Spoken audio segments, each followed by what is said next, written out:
देखते मेरे भगवान कन्हैया तो हृदय की निर्मलता, हृदय की सुंदरता देखते हैं। निर्मल मन जन सोई मोहे पावन, मोहे कपट छल चित्र न भाव। भगवान ने कहा, हे गोपी, हे कुब्जा, मैंने तेरे हृदय का विचार निर्मल देखा, इस वजह से मैंने तुझे सुंदर कहा है। बंधुओं, भगवान केवल और केवल हृदय का भाव देखते हैं। आप विचार करना, त्रेता युग में भगवान श्री राम जब दंडकारण्य में गए तो भगवान को वन में जाकर के दो स्त्रियां मिली। बंधुओं, एक मिली शूर्पणखा, जो ऊपर से बहुत सुंदर बन करके आई है और हृदय उसका अत्यंत कठोर है, काला है। बंधुओं, और वह भगवान के पास सुंदर बन के आई है, ऊपरी नकली सुंदरता बना करके आई है वह। बंधुओं, और शूर्पणखा नकली सुंदरता बना करके आई है। भगवान के पास आकर के कहने लगी, तुम सम पुरुष ना मोसम नारी, ये संयोग विधि रचा विचार। भगवान से कहने लगी, हे परमात्मा, इस संसार में तुमसे बड़ा कोई सुंदर पुरुष नहीं है, मेरे से सुंदर कोई स्त्री नहीं है। विधाता ने बहुत सुंदर जोड़ी बनाई है। भगवान ने कहा, अरे ये तो ऊपरी नकली सुंदरता बनाकर आई है। बंधु, भगवान ने उसकी बात को स्वीकार नहीं किया था। भगवान ने बल्कि वह नकली सुंदरता बना के भगवान के पास गई थी, तो भगवान ने उसे दंडित करके नाक कान काट करके भगा दिया था। और एक और स्त्री मिली दंडकारण्य में, कौन? वो थी बेचारी सबरी मैया। बंधुओं, सबरी मैया धन्य है जो अपने गुरु के वचनों पर दृढ़ विश्वास किए हुए है। हजारों वर्षें बीत गई हैं, फिर भी गुरु के वचनों पर दृढ़ विश्वास कर रही है। एक ही आस लिए हुए है, नहीं, मेरे गुरुदेव भगवान ने, मतंग ऋषि ने कहा है कि हे बेटी, तुझे भगवान को खोजने के जाने की जरूरत नहीं है।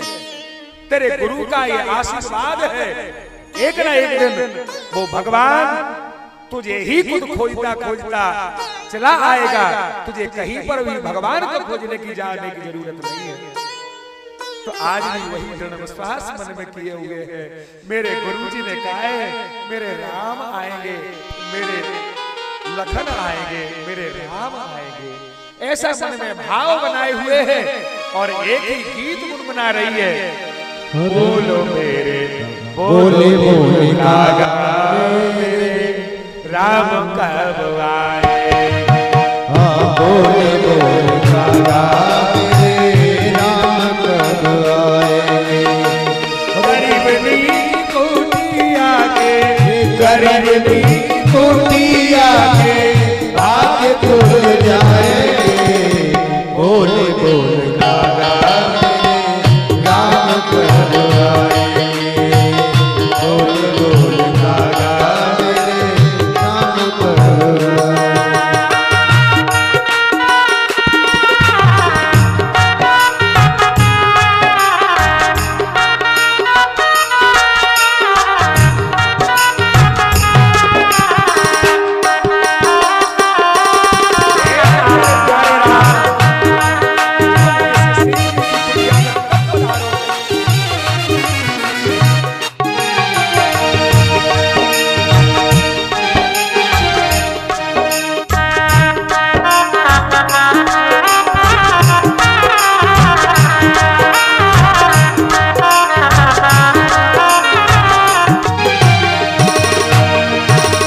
सुने की खबरें हम बगियों में जाएंगे।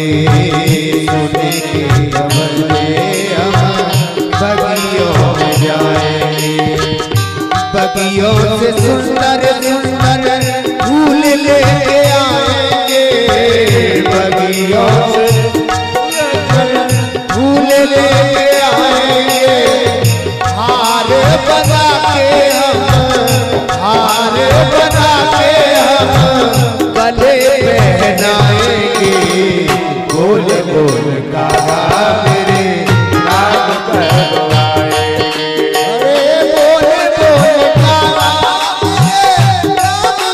आएंगे, बोले बोले कागा मेरे राम कब आएंगे। राम कब आएंगे, लखन कब आएंगे, हे राम कब आएंगे, लखन कब आएंगे, बोल बोल कागा मेरे राम कब आएंगे। ओ बोले बोले कागा मेरे राम कब आएंगे।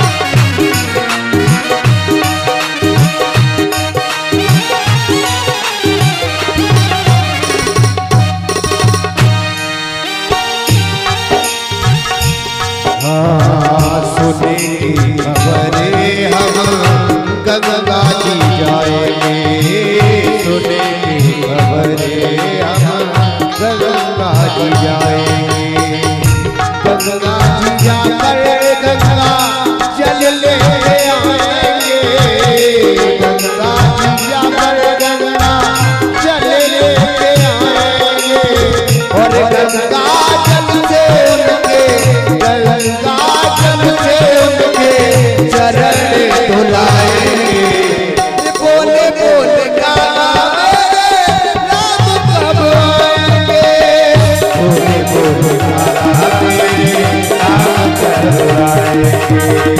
गरीबी की कुटिया के, गरीबी की कुटिया के, गरीबी की कुटिया के बाग खुल जाएंगे, बोले बोले राम कब आएंगे। बोले बोले कागा मेरे राम कब आएंगे, राम कब आएंगे, राम कब आएंगे। एक ही आशा लगाए हुए थे। मेरे गुरुदेव भगवान ने कहा है कि वो परमात्मा राम एक ना एक दिन तेरी कुटिया को खोजते खोजते तेरे पास आ जाएंगे। तेरे को भगवान को खोजने के जाने की जरूरत नहीं है। गुरु गुरु के वचन मान विश्वास, गुरु के दृढ़ वचनों पर विश्वास करना, ये बंधु तीसरी भक्ति है। इस प्रकार से लेकर के सबरी तो सोच रही थी मेरे राम जरूर आए। बंधुओं ध्यान करना, सबरी अधम जाति की थी। एक दिन की बात है, सबरी मैया बाल निकाल रही थी, कंघी से बाल ऊंच रही थी। सबरी छोटी सी 5 वर्ष की अवस्था की थी। बार बार लेकर के पूछ में लगी, अरे मैया आज मोको स्नान क्यों कराया गयो, आज तुम तेल फुदेल क्यों लगाए जा रहे हो है मैया, आज मेरे बाल क्यों निकाले जा रहे हैं। कहा बेटी आज तेरो विवाह होने जा रहे हो है। अच्छा मैया वो क्या होता है। कहा बेटी हर माता पिता अपनी बेटी का विवाह किया करते हैं। आज तेरा विवाह होगा, बहुत से रिश्तेदार आएंगे। ये देख कितने जीव जंतु, ये देख तेरे सामने ये बंधे पड़े हैं, कैद खाने में बंद हैं। आज ये न पशु पक्षियों को मौत के घाट उतारा जाएगा और पशु पक्षियों को मौत के घाट उतार करके इनको पकाया जाएगा। फिर लेकर के बहुत विशाल भोज होगा, बहुत बड़ा भोजन कराया जाएगा समाज के लिए, तेरा विवाह होगा आज के दिन। कहा मां जरा सी खुशी के लिए इतने पशु पक्षियों का बलिदान दिया जाएगा। कहा हाँ बेटी। अरे राम राम राम, अपने बालों को पकड़ करके छीन लिए हैं अपने मैया से। मैया के हाथों को पकड़ करके अलग तो कर दिया, मैया बस मेरे से हाथ मत लगा। जरा सी खुशी के लिए, जरा के जीव के स्वाद के लिए इतने इतने बड़े जीव जंतुओं को मौत के घाट उतार दिया जाएगा। ए माँ, इन विचारों ने क्या बिगाड़ा है? हमारी खुशी के लिए ये बलिदान हो जाए? माँ ये ठीक नहीं है, बस मेरे बाल छोड़ देते। एक पल में अपने बालों को छीन लिया है और दौड़ करके गई है। मैया कह रही है, बेटी सबरी, बेटी सबरी क्या कर रही है, कहाँ जा रही है? बेटी सबरी ने दौड़ करके जा करके बंधुओं, जिस कमरा में वह पशु पक्षी बंद थे बलि करने के लिए, उन सब के मुक्त कर दिया, बंधन से मुक्त कर दिया, उनको दरवाजा खोल दिया। सब पशु पक्षी भाग करके चले गए और जाते जाते सबरी को आशीर्वाद दे करके गए हैं। ए सबरी बेटी, तूने हमारे जीवन को मुक्त किया है, जा, हम सबका आशीर्वाद है, एक दिन वो परमात्मा आकर के तेरे जीवन को मुक्त कर देंगे। बंधुओं, आज वह सबरी अपने घर को छोड़ करके भाग करके जंगल में चली आई है, जंगल में जाकर के रह रही है, लेकिन अधम जाति की है, अधम के अधम अधमवती नारी, छोटी जाति की है, सकुच रही है। अगर हम मंदिर पर जाएंगे, मंदिर पर जाएंगे तो कहीं बड़े जाति के लोग मेरे से नाराज ना हो जाए, मेरे को भगा ना देवे, मेरे को दुत्कार ना देवे, मेरा अपमान ना कर देवे। छोटी सी बेटी 5 वर्ष के अवस्था की, बंधुओं, कन्या की कोई जाति नहीं होती। धन्य है वह शबरी मैया, बिचारी फिर भी डर रही है, गांव की परंपरा को देख करके घबरा रही है, छिप जाती है रात्रि के समय में। बंधुओं, रात के 12 बजे जागती है, साधु संत महात्माओं के आश्रमों में जाकर के, मंदिरों में जाकर के झाड़ू लगा देती है, पोछा लगा देती है और छिप करके रह रही है। बंधुओं, कुछ मिल जाता तो खा लेती, नहीं मिल जाता तो कोई बात नहीं। बंधुओं, आज मतंग ऋषि के आश्रम में आई है, मतंग ऋषि के आश्रम को रोज झाड़ लिया करती है, सुंदर सुंदर फल ला करके रख देती है, सुंदर जल भर के घर जाती है। मतंग ऋषि ने देखा, अरे कौन भक्त है जो मेरे इस आश्रम को झाड़ू लगा जाता है, पोछा लगा जाता है, फल रख जाता है, जल रख जाता है, आखिर कौन है ऐसा दिव्य भक्त? बंधुओं, कई लोग करते कम है और दिखाते ज्यादा है कि हम बहुत बड़े भक्त हो, लेकिन धन्य है सबरी मैया जो काम सबका कर रही है, काम बहुत ज्यादा कर रही है और दिखावा 1% भी नहीं कर रही है। मुझे कोई डर रही है, मुझे कोई देख ना ले सेवा करने से, मुझे कोई देख ना ले सेवा करने से। बंधुओं, बहुत दिन हो गए सबरी मैया को सेवा करते करते। आज तो मतंग ऋषि ने ठान लिया, मैं उस भक्त को देखूंगा, मैं उस भक्त का आज पता लगा के रहूंगा, कौन भक्त है जो मेरे इतने वर्षों से मेरे यहाँ सेवा कर रहा है आश्रम में, और मेरे को पता तक नहीं लगने दे रहा है कि कौन सेवा कर जाता है ये। मतंग ऋषि बैठे हुए हैं, आज छुप करके बैठ गए। बंधुओं, सबरी बेटी धीरे से आई है, सबरी बेटी ने आकर के झाड़ू को उठाया है, झाड़ू को उठा करके बुहारा लगाने लगी, झाड़ू को लगाने लगी है। तब तक तो बंधुओं, मतंग ऋषि ने देखा, हाँ कोई आया है, कोई आया है जो झाड़ू लगा रहा है। वो लेकर के मतंग ऋषि दौड़ करके गए हैं और दौड़ करके जाकर के बेटी सबरी के हाथ को पकड़ लिया, बेटी सबरी के हाथ को पकड़ लिया। कौन है तू, बता। बंधुओं, जैसे कहा मतंग ऋषि ने, बेचारी कांप गई और कांप करके हाथ जोड़ के कहने लगी, गुरुदेव भगवान मुझे क्षमा कर देना, मैं भीलनी जाति में उत्पन्न सबरी हूँ। कहा, बेटी तो तू डर क्यों रही है? अरे तू कोई गलत काम कर रही थी, भगवान का पूजन ही तो कर रही थी, तू लेकर के यहाँ झाड़ू ही तो लगा रही थी भगवान के मंदिर में, क्या हो गया? बेटी डरो मत, बताओ तुम कौन हो। कहा, गुरुदेव भीलनी जाति में उत्पन्न मेरा नाम सबरी है। तो कहा, बेटी तुम्हारी छोटी अवस्था है, तुम अपने माता पिता के घर क्यों नहीं रहती? कहा, बस संसार में रहने का मेरा मन नहीं है, मैं तो केवल भगवान का चिंतन भजन करना चाहती हूँ। अपने संपूर्ण जीवन को मैंने भगवान परमात्मा के चरणारविंदों में समर्पित कर दिया है। ये जीवन केवल भगवान के काम आए, तो ही तो इस जीवन की सार्थकता है, नहीं तो इस जीवन को पाने का मतलब ही क्या है? इस जीवन को तो धिक्कार है जो भगवान के काम ना आ सके। सबरी ने जब ऐसा कहा, बेटी सबरी के वचनों को गुरु मतंग ने सुना तो कहा, बेटी तू चिंता मत कर, तू भीलनी जाति के है ये भूल जा, मुझे जाति से कोई लेना देना नहीं है।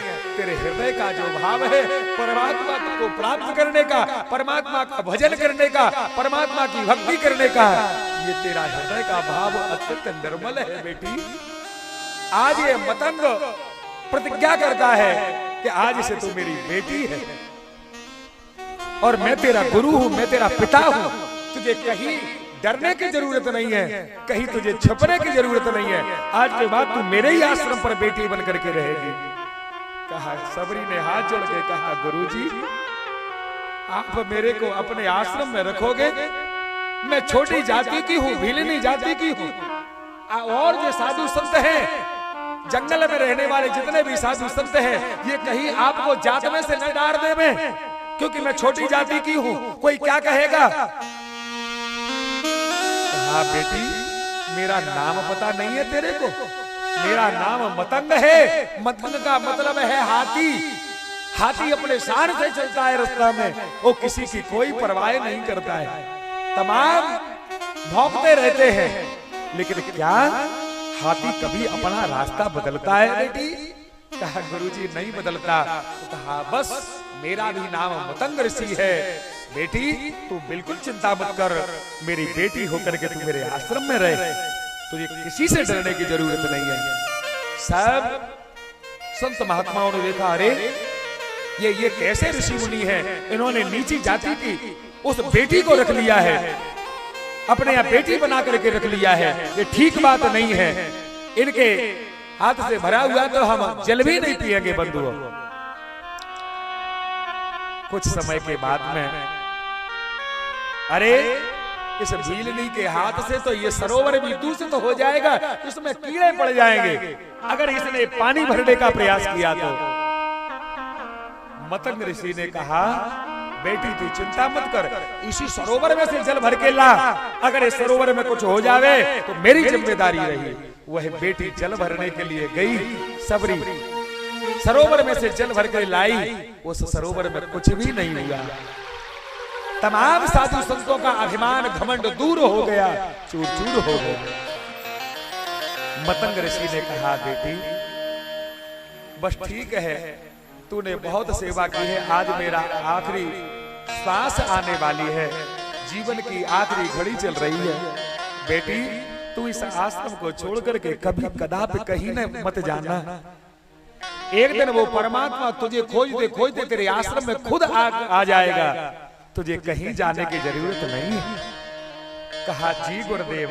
बंधुओं, गुरु मतंग ने बेटी सबरी के गोद में बंधु अपने प्राणों को त्यागा है, और त्यागते आशीर्वाद दे के गए हैं, बेटी भगवान तेरे जीवन को धन्य बनाएंगे, तू चिंता मत करना। जिस समय सबरी मैया 5 वर्ष की अवस्था की थी, तब से लेकर के भगवान का गुणानुवाद गा रही थी।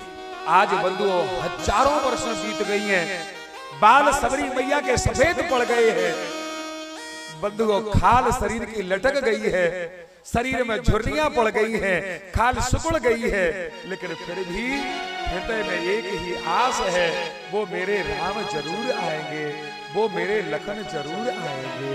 और बार बार भगवान को याद कर रही थी।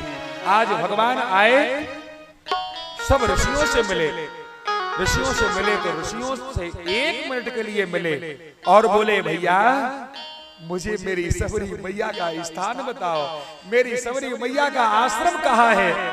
जो ऊंची ऊंची जाति के संत महात्मा थे वो कह रहे हैं, अरे भगवान को क्या हो गया, ये उस नीच जाति की सबरी भीलनी के यहाँ जा रही है। लेकिन धन्य है, भगवान कह रहे हैं, भैया मैं जब तक अपनी मैया सबरी से ना मिलूंगा तब तक मेरे मन को शांति ना मिलेगी। भैया जल्दी से मेरी मैया सबरी के आश्रम में जाने का रास्ता बता दो। ये सुन करके तो सबरे ऋषि मुनियों का अभिमान घमंड दूर हो गया। भगवान आज आए हैं और आकर के कहने लगे, गज कामिनी अरे मैया तुम कितनी सुंदरी हो। जैसे ये कहा, बंधुओं क्या सबरी मैया सुंदर थी? नहीं, सबरी मैया की वृद्धावस्था थी, शरीर में झुर्रियां पड़ गई थी, बाल सफेद पड़ गए थे। लेकिन बात क्या है, भगवान ने सुंदरी क्यों कहा? केवल भगवान सबरी से सुंदरी इसलिए कह रही है कि हे सबरी, मैं ऊपर की सुंदरता नहीं देखता, ऊपर से तो तेरा शरीर भले ही जर्जर हो गया, भले ही तू वृद्धावस्था को प्राप्त हो गई है, लेकिन तेरे हृदय का जो भाव है वो बड़ा दिव्य है, बड़ा निर्मल है। निर्मल मन जन सोई मोहि पावा, निर्मल मन जन सोई मोहि पावा, मोहे कपट छल चेतन भावा, मोहे कपट छल चेतन भावा, निर्मल मन जन सोई मोहि पावा, निर्मल मन जन सोई मोहि पावा। इस कार से भगवान ने आज सबरे मैया के जीवन को धन्य बनाया है बंधुओं। और किसी भी साधु संत महात्मा को एक भी प्रकार की भक्ति नहीं दी। क्यों भैया? क्या भगवान श्री राम को दंडकारण्य में और कोई नहीं मिला? लेकिन धन्य है वह परमात्मा राम जिन्होंने 9 प्रकार की भक्ति का दान अगर दिया है तो वह भीलनी जाति की सबरी मैया को दिया है? क्यों? भगवान ने कहा कि मानो एक भगति करनाता। मैं केवल एक बात देखता हूं, मेरे प्रति तुम्हारा कितना लगाव है, कितना प्रेम है, कितना स्नेह है, कितनी तुम्हारी श्रद्धा है, बस मैं देखता हूं तो इस बात को देखता हूं। मुझे ना ऊंची जाति वाले पसंद है, ना मुझे बहुत पढ़े लिखे पसंद है, ना धनवान पसंद है, ना गुणवान पसंद है। भगवान कह रहे हैं भैया मुझे कोई प्रिय नहीं है, मुझे तो लेकर के जो अच्छे भाव से भजते हैं बस मुझे तो केवल वही प्रिय है। भगवान ने लेकर के व्याधस्या चरणं द्रवस्य च वयो विद्या गजेन्द्रस्य का खा जाति विदुरस्य यादवपते समग्र किम पौरुषम कुब्जाया किमु तत्र रूपमधिकं किम तत्सुदानोदना भक्त्या तुष्यति केवलं परमया भक्ति प्रियो माधवा। भगवान कहते हैं देखो भैया, भगवान अगर बड़ी उम्र वाले को मिलते होते तो भगवान कभी भी 5 साल के छोटे बेटा ध्रुव को नहीं मिलते। चरणम ध्रुवस्य चावयो। भगवान अगर बड़े बड़े लोगों को मिलते होते तो छोटे से 5 साल के बेटा ध्रुव को कभी नहीं मिलते। तो कहा अच्छा अच्छा, हमें लगता है कि भगवान ज्यादा पढ़े लिखे को मिलते होंगे। कहा ना भैया ना, भगवान अगर ज्यादा पढ़े लिखे को मिलते होते तो वो गजेंद्र कौन सा पढ़ा लिखा था? उस गजेंद्र ने भगवान को पुकारा, भगवान तो उसको भी प्राप्त हो गए। तो अच्छा अच्छा, हमें लगता है भैया भगवान ऊंची जाति वालों को मिलते होंगे। कहा ना भैया ना, का जाति विदुरस्य यादवपते। अगर भगवान ऊंची जाति वालों को मिलते होते तो वो सबरी कौन सी ऊंची जाति की थी? वो भैया विदुर जी कौन सी ऊंची जाति के थे? भगवान तो उसको भी मिल गए। कहा अच्छा अच्छा, तो हमें लगता है भगवान बहुत धनवानों को मिलते होंगे। कहा अगर भगवान धनवानों को मिलते होते तो वह बंधुओं कंस के जो पिता हैं उग्रसेन जी महाराज, वह कौन से धनवान थे? वो तो जेल में बंद थे, भगवान तो उनको भी मिल गए। कहा अच्छा अच्छा, हमें लगता है कि भगवान बहुत सुंदर लोगों को मिलते होंगे। कहा ना भैया ना, कुब्जाया किमु तत्र रूपमधिकं। भगवान अगर सुंदर लोगों को मिलते होते तो वो बेचारी कुब्जा और सबरी मैया कौन सी सुंदरी थी? भगवान तो उस कुब्जा को भी मिल गए और सबरी को भी मिल गए। कहा अच्छा अच्छा, तो हमें लगता है कि भगवान धनवानों को मिलते होते। कहा ना भैया, सुदामा कौन सा धनवान था, भगवान तो सुदामा गरीब को भी मिल गए। तो फिर भैया फिर बात क्या है, भगवान मिलते किससे है? बोले भक्त्या तुष्यति केवलम परमया भक्ते प्रियो माधवा। जो भक्ति से प्रेम से भगवान को भजता है, भगवान कहते हैं मैं उसे ही प्राप्त हो जाता हूँ। बोलो गोविंद भगवान की। इस प्रकार से भगवान ने लेकर के आज कुब्जा के जीवन को धन्य किया है। और कुब्जा ने कहा सुंदरी अब बस एक काम करो, हमारे जो ग्वाल वाल आए हुए हैं उन ग्वाल वालों को थोड़ा सा तिलक लगा दो, थोड़ा सा चंदन लगा दो। कहा अच्छा ये बात ठीक है प्रभु, मैं तो आज के लिए ही यहाँ पर इस दुष्ट कंस के यहाँ रह रही थी। बंधु इन्होंने लेकर के कुब्जा ने चंदन लगाना प्रारंभ कर दिया। प्यारे से कन्हैया को भी चंदन लगाया। कन्हैया ने मुस्कुरा कर कहा दाऊ दादा तुम अपने हाथों से लगा लो। दाऊ दादा बोले क्यों रे, तूने सबको तो कुब्जा के हाथ से लगवा दिया और मेरे से कह रहा है कि तुम अपने हाथों से लगा लो। बोले हाँ दादा।